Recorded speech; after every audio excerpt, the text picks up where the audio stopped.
Amém. Peço aos amados que abram suas Bíblias no livro de Lucas 14, verso 28 ao 30. Lucas 14, do 28 ao 30.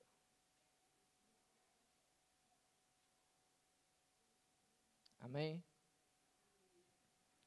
O texto diz assim: Pois qual de vós, pretendendo construir uma torre, não se assenta primeiro para calcular a despesa e verificar se tem os meios para concluir, para não suceder que, tendo lançado os alicerces e não a podendo acabar, todos os que a virem zombem dele.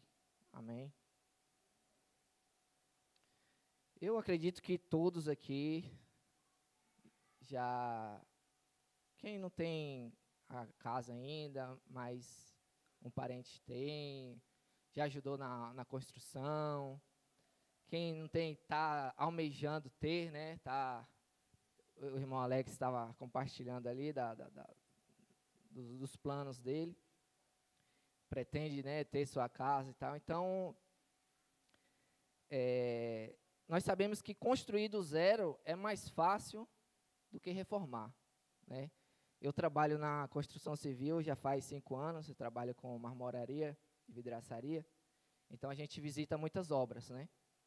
E cada uma que a gente chega está num patamar, num estágio. Então, a gente compartilha com os pedreiros, com os ajudantes, né, sobre a situação de cada obra, né? Aqueles que pegam o terreno, ele vai planear o terreno, ele vai cavar alvenaria, para começar assim a levantar os blocos, né, fazer a amarração da corrente, fazer o aterro, tem todo um processo.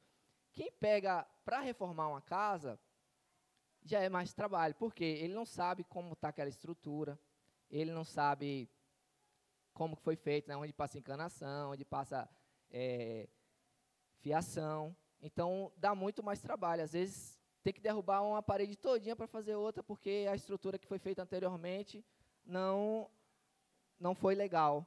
E aí, o trabalho é dobrado. Para iniciar uma construção, como havia falado, é necessário ter um projeto. É ele que vai dar todas as diretrizes para a execução da obra. Todos os profissionais envolvidos, cada um na sua especialidade, o seguirá para ver o que se deve fazer. Geralmente, começa com o arquiteto, o engenheiro, que vai fazer todo o cálculo de base de levante. Em Provérbios 16, 3 diz: Consagre ao Senhor tudo o que faz, e os seus planos serão bem-sucedidos.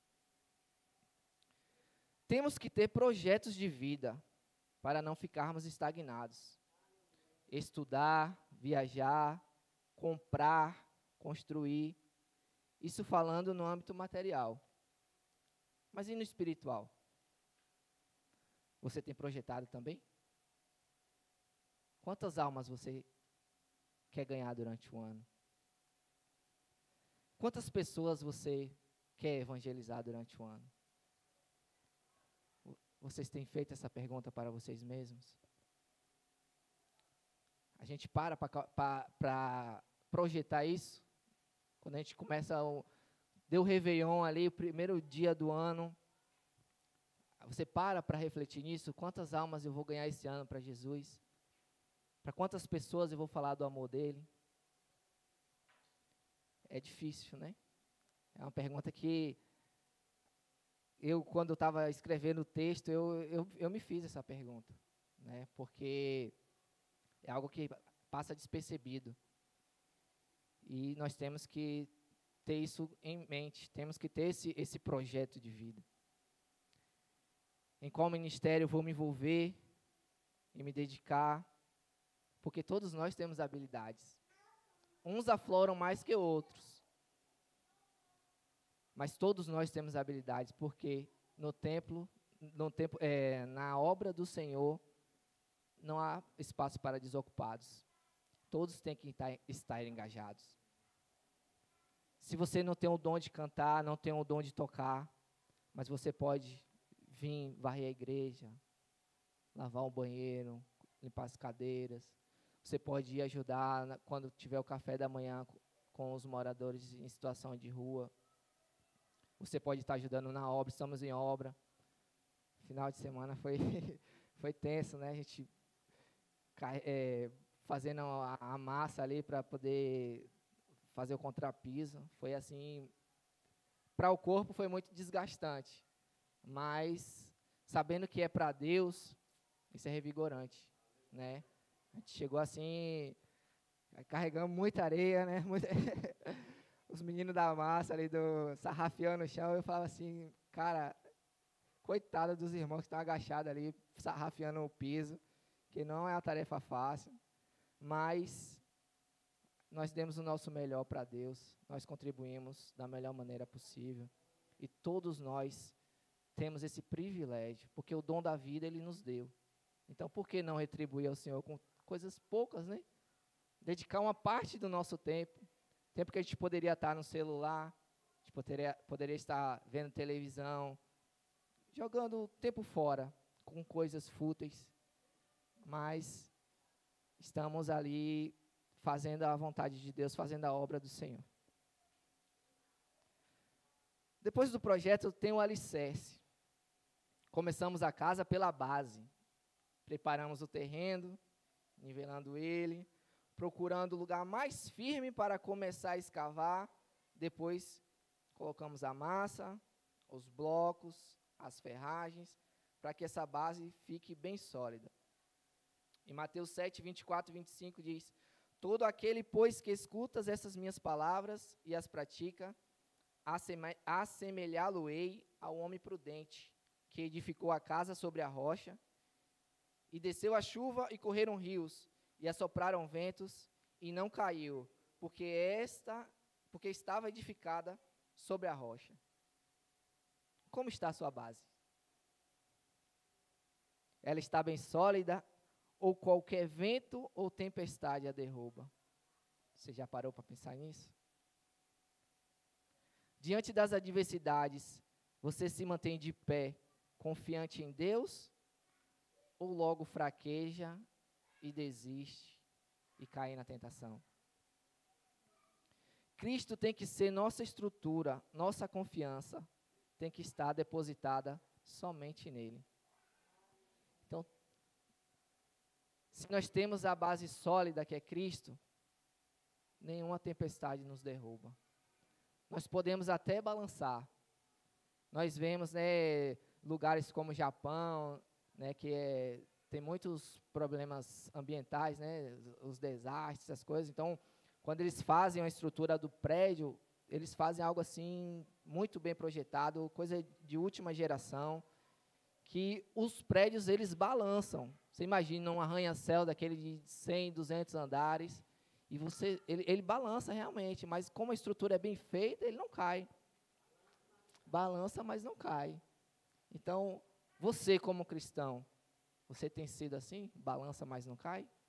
Ou no primeiro, você já desiste, já fala, não vou mais, cansei de ser crente. Quando eu era do mundo, eu não tinha luta, era tudo... Você já estava no mundo, né? Então, você estava cego, você não tinha essa noção.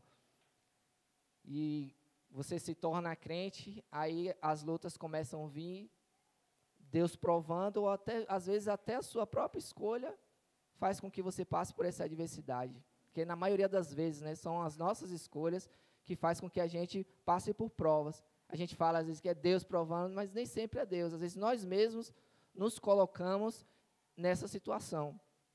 Então, seu alicerce está forte? Você tem lido a palavra? Você tem pago um preço? Você tem jejuado?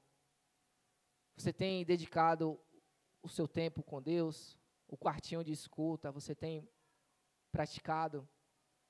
Tem feito o seu devocional? São coisas que, para a gente, faz a diferença muito grande. Um tempinho com Deus. Tinha que ser o maior tempo, né? Se você for parar para pensar, Nós, na maioria das vezes, a gente trabalha 8 horas. Mas, e para Deus, quanto tempo você dedica a Ele? Você começa a ler a Bíblia, aí bate o sono. Geralmente você vai ler, se não for a primícia, a primeira coisa que você faz quando acorda, se for deixar para a última coisa que você vai fazer antes de dormir, você já está com toda a carga do dia. Então, você vai sentir o sono, você vai ler 2, 3 versículos e aí, na maioria das vezes, dorme até em cima da Bíblia. Ou do celular, ou não sei como cada um faz. Então, a gente tinha que dedicar a maior parte do nosso tempo para Deus, mas a gente faz o contrário, é a menor parte. Porque a nossa prioridade durante o dia é o trabalho, é os filhos, é o lar, e Deus fica, infelizmente, em último lugar. Que a gente possa refletir sobre isso e colocar Deus em primeiro lugar, que Ele seja o nosso alicerce, que tudo comece nele e termine nele. O ponto 3 é o levante. Começamos a fase do levante das paredes e a casa começa a tomar forma. Fazemos as divisões dos cômodos e já imaginamos onde ficará cada móvel e utensílio. 2 Coríntios 5:1 diz: porque sabemos que se a nossa casa terrestre deste tabernáculo se desfizer, temos de Deus um edifício, uma casa não feita por mãos, eterna, nos céus. Nós construímos várias coisas na nossa trajetória de vida. Muitas amizades, relacionamentos, bens materiais, e na sua grande maioria, coisas passageiras. E a sua construção do relacionamento com Deus, como que anda? Essa parte do devocional faz parte, né? Deus tem te ouvido? Você tem parado para ouvir a voz de Deus? Como que é o seu relacionamento com Deus? Você tem falado com Ele abertamente? Como seu melhor amigo? Você tem tratado Ele como pai, com respeito? Ou como um amigo qualquer? E aí, brother? E aí? Ou com todo o respeito, Santíssimo Deus, Eterno Pai? Como que é o seu relacionamento com Deus? Deus te enxerga realmente como filho? Você tem sido filho?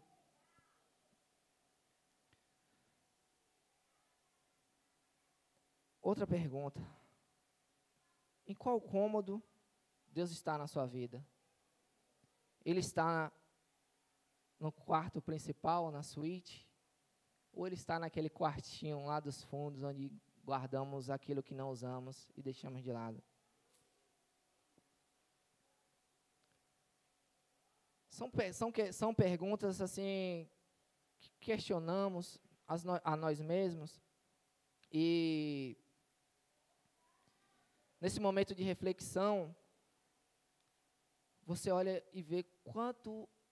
são coisas que passamos despercebidos, né? Assim, quando falar de relacionamento, quem é casado sabe que não pode ter coisa oculta, tem que ser relacionamento aberto. Você tem contado para Deus todas as suas dificuldades? Deus sabe tudo da sua vida? Ou é você daqueles que se esconde ali e Deus te procurando e você... Lucas, cadê você? E você se escondendo o tempo todo? Ou é daquele: Senhor, estou aqui. Senta aqui do meu lado, vamos conversar. Abrir seu coração, expor as suas dificuldades. Porque nós somos tentados por aqueles que cobiçamos. Você tem colocado isso diante do Senhor para Ele estar atuando na sua fraqueza, te ajudando? Ou você tem cedido às tentações, porque não tem esse relacionamento com Deus? Deus é amor, mas Ele também é justiça. Então, tudo que passamos de dificuldade é consequência. Ou estamos no processo, ou é resultado do processo. Então, tudo de ruim que vem contra nós é para nós crescermos, é para nós evoluirmos é para nós termos como lição. Então, onde você tem colocado o Senhor na sua vida? Nesse tópico do levante, também há os levantes do inimigo contra as nossas vidas, que é para nós perdermos o foco, que é para nós recuarmos, que é para nós duvidarmos. Mas se nós estamos alicerçados, nós não recuamos jamais, porque o nosso alvo é Cristo.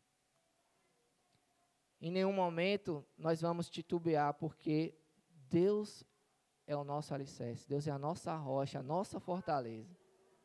E mal algum vem sobre nós. Ele pode até vir, mas é como o prédio que balança, mas não cai. O quarto tópico da obra é a cobertura. A casa está quase pronta. Agora vem a cobertura, o telhado.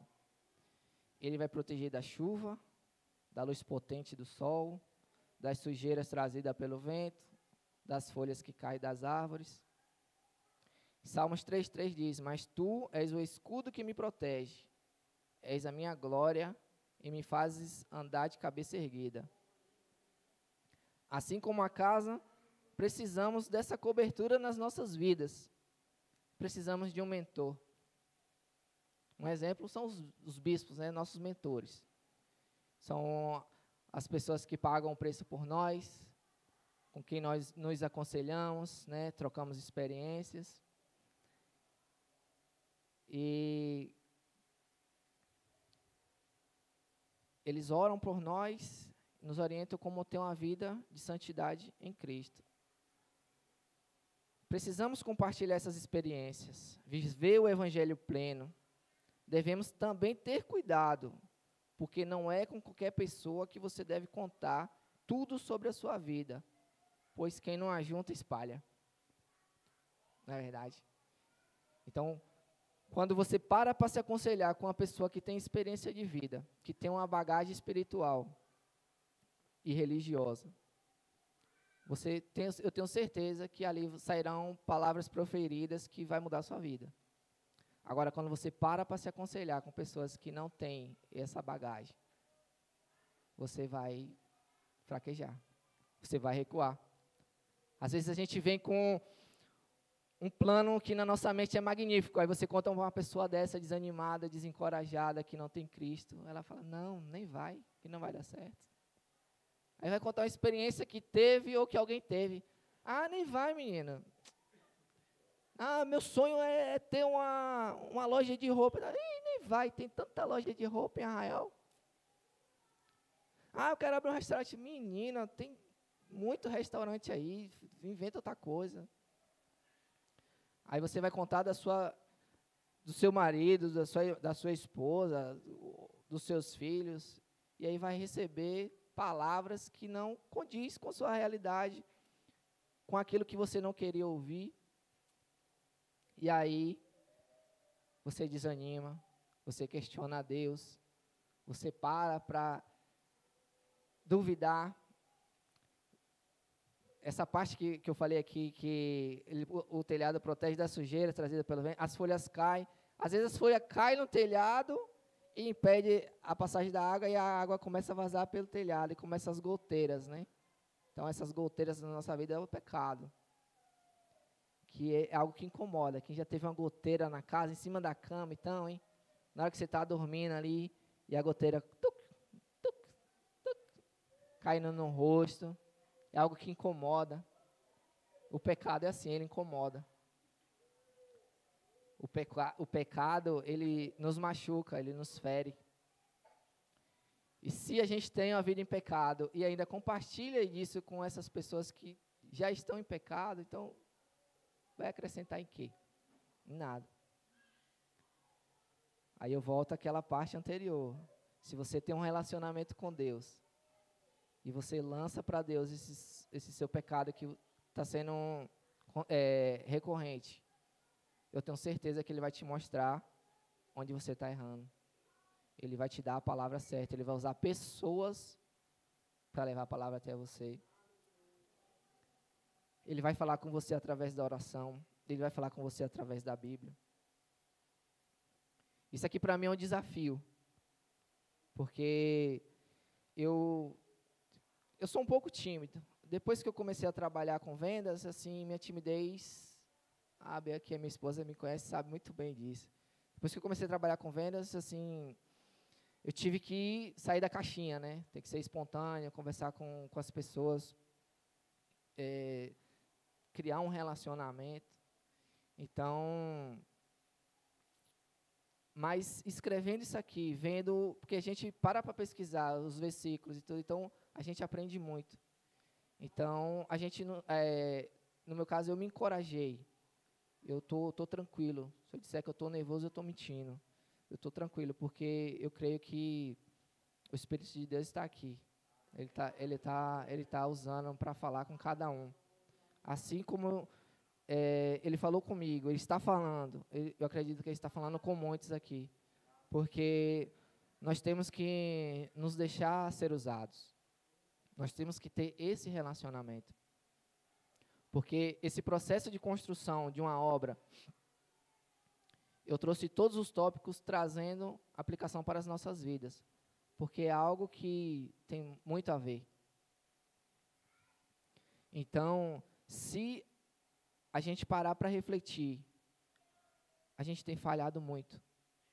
A gente tem brincado de ser crente. Tem levado o título de crente. Tem sido pessoas religiosas, mas a função do crente a gente não tem cumprido. Porque o primeiro evangelismo começa no nosso lar. Quem tem filhos tem que falar de Cristo para os seus filhos, tem que ensinar para eles. A Bíblia fala para a gente inculcar, para que quando ele se tornar velho, ele não se afaste. Se a gente está no trabalho, a gente tem que começar o dia orando pelo nosso trabalho, orando pelos nossos colegas, pelo nosso patrão, abençoando a empresa que a gente trabalha para que haja recursos para que, porque se a empresa cresce, a gente cresce junto com ela, não é verdade? Quais outros lugares que você vai, que você tem, que você frequenta? É no futebol, é na academia, é no shopping, é na praia? Quais outros lugares você tem relacionamentos? Nesses lugares você tem feito a diferença? Você tem feito a obra do Senhor? A obra que é o título da mensagem? Você tem feito a obra nesses lugares?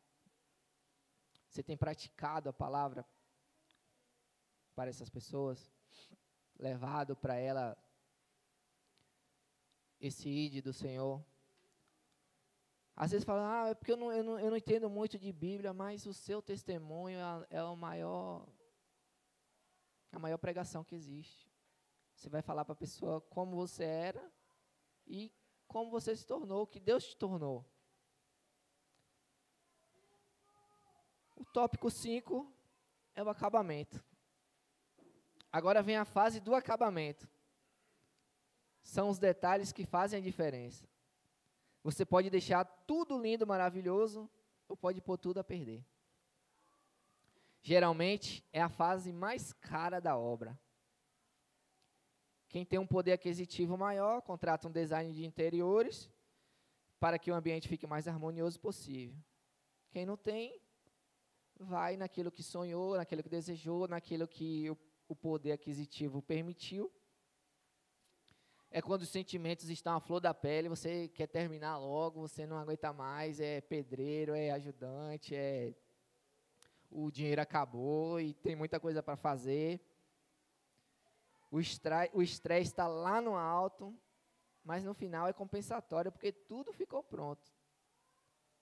A gente olha assim, vê na minha casa mesmo, eu falo, nossa, quanta coisa eu fiz aqui que hoje eu me arrependo amargamente. Assim, não era essa pedra que eu queria colocar no piso, não era aquele granito que eu queria para o banheiro. Aí você olha assim, aí, ficou um cantinho fora do esquadro, porque o pedreiro vacilou. Então, são muitos e muitos percalços, né? Eu mesmo, quando comecei a obra, a gente morava de caseiro, e aí eu coloquei um pedreiro lá, por referência, indicação, E aí o projeto era na frente ter sala, um quarto e sala, e da cozinha, banheiro e o quarto, outro quarto para as meninas. E na época eu tinha só Letícia. E o projeto era bater laje da cozinha para o fundo, para fazer uma suíte em cima e tal. Só que quando eu cheguei lá, o pedreiro não fez como eu pedi. Num espaço de 8 metros, ele colocou só 3 colunas, não amarrou as colunas em cima, que tinha que colocar as esperas passando. E aí eu parei assim e eu falei, eu não entendo de obra, mas cadê as esperas dessa corrente? Como é que eu vou puxar uma laje para o fundo? E acabou que eu tive que modificar o meu projeto, porque ele não fez a estrutura adequada. Então, como a gente estava na pegada de sair logo de lá de onde a gente estava, a gente não aguentava mais trabalhar como caseiro, a gente falou, não, deixa do jeito que está, faz a empena para colocar o telhado e vamos só o quarto e sala mesmo e vamos cair para dentro. Quando ficou pronta, a gente saiu de lá e mudamos para nossa casa. Mas o estresse já estava lá no alto, todas as economias, os 3 anos que a gente passou lá juntando dinheiro para construir a casa, já tinha acabado, falou, do jeito que tiver, a gente muda. E aí, graças a Deus, cada ano a gente tem evoluído, tem feito uma coisinha e está quase pronto. Em Eclesiastes 7:8 fala, melhor é o fim das coisas que o princípio delas. Melhor é o paciente de espírito do que o altivo de espírito. Mais uma pergunta eu faço para você. E no final, o que vai acontecer com você? Vai se alegrar com a certeza da vida eterna ou vai ficar aos prantos com a certeza da condenação? No final das suas obras, você aparecerá perante o Senhor de mãos vazias ou se apresentará como árvores frondosas, cheias de frutos? Vocês já pararam para refletir sobre isso? De ter essa certeza da vida eterna. Todos aqui têm essa certeza da vida eterna? Ou tem uma sombra de dúvida ainda, pairando? E aparecer perante o Senhor com as mãos vazias.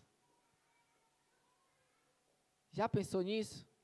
Chegar assim, e, fulano, me mostra as suas obras. E você olhar para um lado, olhar para o outro. E falar, Senhor, eu não consegui. E qual vai ser a desculpa que você vai dar? Senhor, não tive tempo. Senhor, eu não aprendi como fazer. Senhor, eu fui omisso. Senhor, eu não sei o que dizer. Então, outra pergunta eu faço. Seu legado será referência de sucesso ou de fracasso?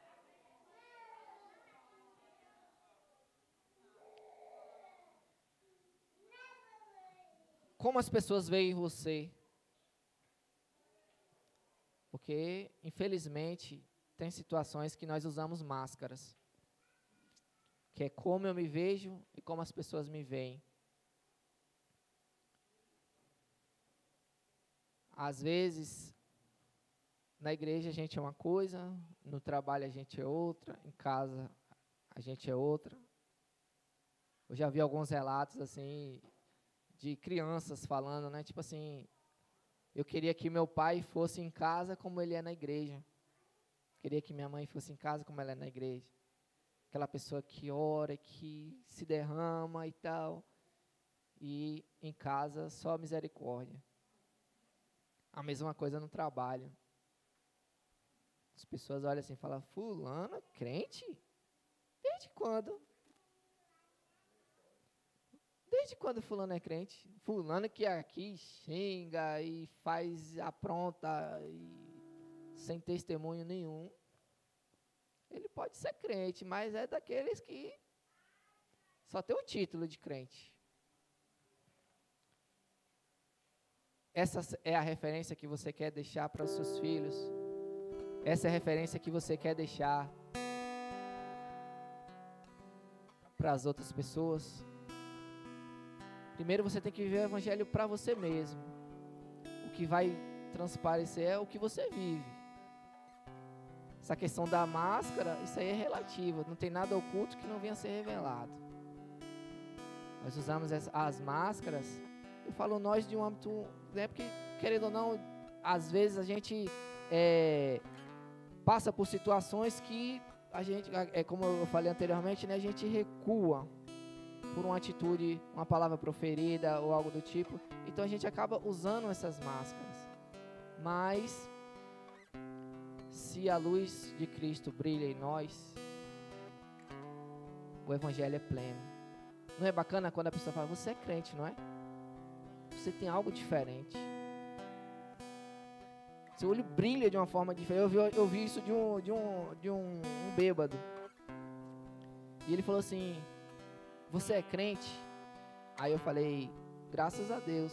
Aí ele olhou para mim e falou assim, seu olho tem um brilho diferente. E aquilo eu ganhei meu dia, sabe? Porque eu fui na feira isso. Fui na feira e ele parou assim pra mim, olhando assim. Ele falou, seu olho tem um brilho diferente. Então aquilo me deu uma injeção de ânimo. Aí na hora eu dei uma palavra de bênção sobre a vida dele. Falei que Jesus amava ele, que ele era capaz de mudar a situação daquele bêbado. E ele aceitou, amém, tirou o boné e amém, glória a Deus. Outra situação, foi eu na balsa, eu fui a Porto fazer um serviço, estava de carro, e aí a mulher me ofereceu uma água, então eu falei, não querida, não quero não. Ela olhou para mim e falou assim, declara uma palavra de bênção sobre a minha vida. E aí eu fiquei assim, mas como? Ela não sabe que eu sou crente, então... E na hora eu travei assim, eu não lembro a palavra que eu proferi. Sincero, eu não lembro o que eu falei. Sei que eu falei. E no final eu falei, Deus é bom o tempo todo Deus é bom. E aí ela olhou no fundo dos meus olhos e falou, amém, eu recebo. E aí saiu falando, Deus é bom o tempo todo Deus é bom. Sabe? Então eu fiquei assim, maravilhado, porque eu não esperava aquilo, sabe? E como uma pessoa que não te conhece, ela olhar pra mim e falar assim, profira uma palavra de bênção sobre a minha vida. E eu falei, cara, Deus é tremendo. Então, esse é o legado que eu quero deixar para as minhas filhas. Quando a pessoa pensar em mim, falar assim, não, tá ali uma pessoa boa, de coração bom, uma pessoa que prega o evangelho, uma pessoa que fala do amor de Deus. Eu quero viver isso, eu quero mais de Deus. Eu sei que eu tenho que me dispor mais. Nós temos que se dispor mais. Nós temos que, quando a bispa falou assim, tocou no meu ombro e falou assim, quarta-feira é você, viu? Eu tinha tudo para fugir. E eu falei, amém. Amém, eu recebo. Então eu me dispus a estar, eu me dispus a cumprir o ID do Senhor. E eu peço que vocês reflitam em tudo o que foi falado aqui. Que o Senhor possa completar essa obra nas nossas vidas e faça essa morada em nossos corações. Que o nosso coração possa ser essa morada do Senhor. Porque pensa que inquilino maravilhoso nas nossas vidas, né? De parar assim, você não ter preocupação, Ele não vai ficar te devendo aluguel, ele vai ser pleno, sua vida vai ser plena, porque você tem um amigo, você tem um companheiro, você tem um amor verdadeiro, você tem uma pessoa que é fiel ao seu lado, você tem a certeza da vida eterna. E que essa obra, ela possa ser realizada na vida de cada um. Que essa reforma, ela possa acontecer na vida de todos nós, que nós possamos tirar todo o entulho, tirar tudo de velho, todo o passado, o que passou, passou. Ficam as marcas, ficam as cicatrizes. A cicatriz é para isso, é para você olhar e falar, e você ver pelo que você passou. Que essa reforma possa fazer essa limpa, e que o Senhor venha fazer morada no coração de cada um. Amém? Eu vou pedir para a Vanessa passar uma música, que o título dela é A Reforma.